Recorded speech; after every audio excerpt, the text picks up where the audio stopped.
Odile de Blicky, bonsoir. Vous êtes là ce soir pour la conférence Soigner avec les énergies. Pourquoi? Comment? Alors, est-ce que vous pouvez nous dire déjà un petit peu qui vous êtes? Qu'est-ce que vous faites? Oui, alors bonsoir. Alors, qui je suis? Je suis thérapeute en énergétique. Je suis également art thérapeute. J'ai fait la faculté de médecine de Poitiers et je suis également magnétiseur. D'accord. Voilà, donc j'exerce sous le nom de Vivre Soi. D'accord. Donc, cette histoire d'énergie, on entend beaucoup parler de soigner avec les énergies. Est-ce que c'est quelque chose qui est simplement à la mode depuis ces dernières années, très en vogue, ou est-ce que c'est quelque chose de plus ancien? Alors en effet, ça a été un bon morceau de ma conférence aussi. Les énergies, bah oui, ça vient pas d'hier. Ça date, les premières traces qu'on a datent de moins 1500 avant Jésus-Christ. Et puis on les a utilisées, l'énergie a été utilisée pour soigner depuis ce temps-là dans tous les pays, hein, en Chine, en Inde, un petit peu partout, nettement moins en France malheureusement.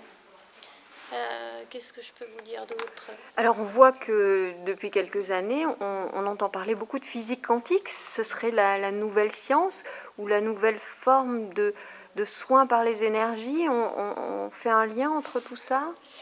Eh bien, en fait, la physique quantique a mis un petit peu un coup de pied aux fesses à la physique, à la physique générale, la physique classique, parce que elle a permis d'expliquer beaucoup de choses qu'on n'arrivait pas à comprendre, qu'on n'arrivait pas à voir.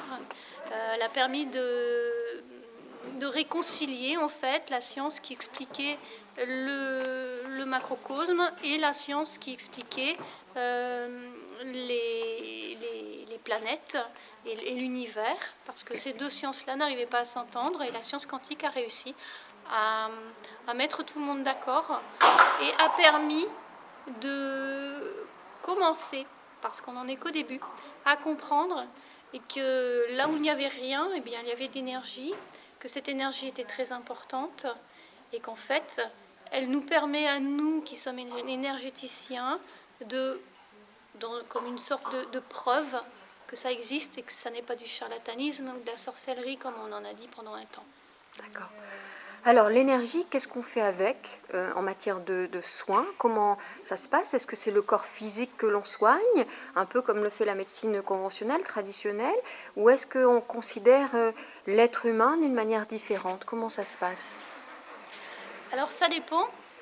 On peut soigner en énergétique exactement comme la médecine générale, c'est-à-dire que par exemple avec le magnétisme on peut enlever un polype. En médecine générale on enlève également un polype. Sauf que dans ma façon de voir les choses, c'est-à-dire dans une façon holistique des choses, si on ne va pas à la cause, ce polype, qu'il soit enlevé par le magnétisme ou bien par la médecine générale, eh bien il va revenir, parce qu'on n'aura pas compris pourquoi il est là. Donc la médecine énergétique, elle peut soigner qu'en énergétique, mais elle peut également soigner beaucoup plus de choses. Ma façon de voir les choses est plus holistique. Donc elle soigne le physique, mais elle soigne également le corps émotionnel et le corps mental. D'accord. Donc en fait, elle soigne le corps physique et les autres corps qu'on a développés ce soir. Peut-être vous pouvez en dire quelques mots. Et surtout, elle s'occupe de la racine en fait du mal et pas seulement du clignotant, enfin du voyant qui clignote sur le tableau de bord, qui est le symptôme, c'est ça? C'est ça. Le symptôme, la maladie, la petite chose qui vous fait mal, c'est une alarme. Et comme je le dis, éteindre l'alarme d'incendie, eh bien, vous pouvez l'éteindre, mais le feu, il va continuer à se propager. Donc, ce qui est intéressant d'aller voir, c'est pourquoi il y a le feu, d'où il vient, et donc aller voir ce qu'il y a derrière la maladie. Qu'est-ce qui l'a provoqué et qu'est-ce qui peut faire que ça ne se reproduise pas. Donc, en fait, on soigne la maladie au niveau physique, mais on va également soigner la cause. D'accord. Quand on parle énergie, on entend souvent des mots comme aura, chakra. Est-ce que, de manière très simple, vous pouvez revenir sur ces termes-là? Oui. Alors, l'aura, c'est notre rayonnement. On parle d'aura quand on parle du rayonnement et notamment des couleurs, parce que ce rayonnement a des couleurs. Plus, plus la fréquence énergétique qui émane de nous est rapide, et plus l'aura sera grande et il changera de couleur. Et nous avons des chakras. Les chakras sont des centres énergétiques. On en connaît 7 habituellement, mais il y en a beaucoup plus que ça. Les centres énergétiques sont ouverts devant et ouverts derrière, et en fait permettent de distribuer l'énergie qu'on reçoit du ciel et également l'énergie qu'on reçoit de la terre. D'accord. Donc en fait, ce sont comme des sortes de roues qui distribuent à l'intérieur de notre corps ou de nos corps de l'énergie, donc tant dans les organes que... Voilà, l'énergie nous est envoyée, et en fonction, ce que j'ai l'habitude de dire, c'est en fonction des filtres que nous avons. Alors les filtres, ça peut être des peurs, ça peut être des mémoires, ça peut être des blocages divers, des blessures d'enfance, ou bien autres encore, des mémoires cellulaires, qui vont faire que cette énergie va se distribuer plus ou moins bien dans notre corps physique et au-delà, ce qui fait que nos organes seront plus ou moins bien alimentés en énergie, qu'il y aura des choses qui vont coincer, des blocages, donc des symptômes qui vont arriver derrière, des cristallisations, etc. Donc, on soigne l'énergie, on soigne le corps énergétique, mais on va aller soigner la cause de tout ça, le pourquoi de cette mauvaise alimentation énergétique qui cause après cette maladie, ce problème. D'ailleurs, on dit maladie. D'accord, donc si je comprends bien, en fait, en fonction de ces fameux filtres dont vous parlez là, il peut y avoir des dérèglements sur ces fameuses roues énergétiques, les chakras, qui peuvent entraîner des symptômes physiques. Mais du coup, il y a d'autres aspects. Enfin, les filtres, ils sont composés de plein de choses, de nos pensées, de nos émotions. Donc c'est ça finalement qui engendre les dérèglements. Est-ce que là-dessus, est-ce qu'on n'a pas intérêt d'abord à travailler là-dessus Est-ce que la source, elle n'est pas d'abord là? Si, la source, j'ai l'habitude, oui, j'aime bien mettre cet iceberg, en fait. La base, la cause, elle est en général dans le corps mental, au niveau des pensées, au niveau des croyances, au niveau de l'éducation. Et tout ça, ça crée des peurs, ça crée des limitations, ça crée des tensions émotionnelles, et ça crée des maladies. D'accord, donc on part de ça finalement pour régler le dérèglement en cascade, parce que finalement il y a un dérèglement en cascade. D'accord. C'est ça. Est-ce que vous pouvez nous préciser comment vous travaillez concrètement? Comment ça se passe? On vient vous voir avec une problématique, on sait pas. La séance se déroule comment? Alors je fais différentes sortes de soins. Je fais des soins de détente et de relaxation, juste pour être bien, comme un massage par exemple, mais c'est énergétique. Je fais des soins de réalignement énergétique, où là je réaligne la personne énergétiquement. Et je fais des soins psycho-énergétiques, c'est-à-dire que ce sont des soins qui s'adressent aussi bien au corps mental, au corps émotionnel, au corps physique et au corps énergétique. C'est-à-dire qu'il y a une partie qui s'adresse au mental, aux différentes blessures émotionnelles, aux mémoires cellulaires, aux différentes choses qui nous limitent, dont on n'a pas forcément conscience. Donc ça permet de mettre en lumière et de prendre conscience de certaines choses.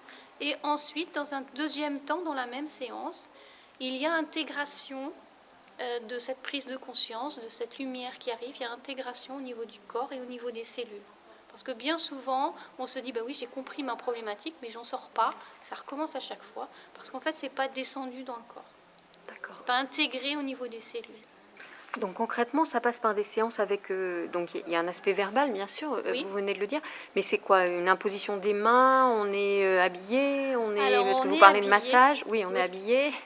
Là, je parlais de massage pour dire que c'était de la détente et qu'on n'était pas obligé de se faire masser pour se détendre. Donc en fait, voilà, on reste habillé. Moi, je travaille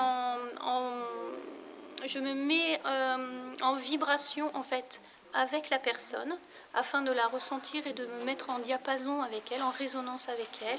Je me connecte également aux énergies subtiles avec lesquelles je travaille. Et j'utilise également des outils comme l'ostéopathie énergétique ou la libération du péricarde. On n'a pas le droit d'utiliser l'ostéopathie, mais ça s'appelle l'ostéopathie énergétique. Et le magnétisme de temps en temps quand il y a de la douleur à enlever. Et ça fonctionne par imposition des mains. D'accord.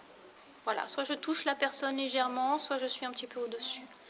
Mais voilà, l'énergie qui est reçue est envoyée par les mains. D'accord. Par les mains, par les yeux, par le souffle également. D'accord. Est-ce qu'il y a quelque chose qu'on n'a pas abordé là maintenant que vous souhaiteriez, qui vous tient à cœur, voilà, que vous auriez envie de préciser? Je vais peut-être mettre une petite pointe sur la pensée, parce que ce soir on a parlé de la pensée, que la pensée c'était une information, une énergie qu'on envoyait au monde et que c'était très important parce qu'elle était existante. On a dans la tête qu'une pensée, on la pense et elle n'existe plus, elle se désagrège. Or la pensée a vraiment une existence et a vraiment une action et elle va agir quelque part. Ne serait-ce qu'aller se mettre dans un égrégore, c'est-à-dire d'autres pensées de même nature qui vont créer des phénomènes sociaux par exemple. Il faut vraiment faire attention à ce qu'on pense. Déjà pour nous-mêmes, ça permet de mieux gérer nos centres énergétiques, notre circulation énergétique.